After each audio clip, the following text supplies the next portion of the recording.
Hi, it's Chris. I think you might find this interesting from a marketing perspective. I was having dinner with a buddy of mine, and he's had heel pain for about 6 months, and he's just suffering. And it's funny because his girlfriend said he's walking like an old man, and you can just see the look in his eyes like, wow, she really thinks that of me.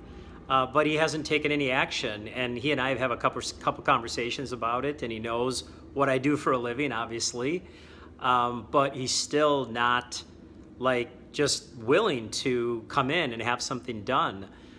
So think about that with patients. Like, if that was his mouth, he had a toothache, he'd be going to a dentist instantly. And there's that fear, whereas with their feet, there's not so much the fear. So the words I used, though, that got him to kind of open his eyes a little bit more were the words of the possibility of scar tissue.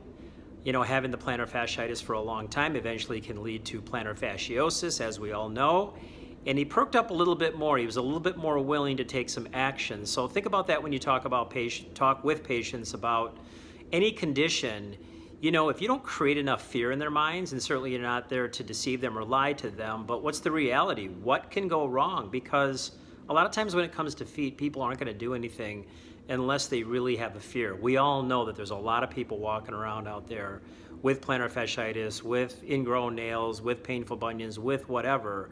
But unless there's a fear to what could happen, they're just not going to take action. So when it comes to marketing, you just got to create as much fear as possible, and people will be more willing to act.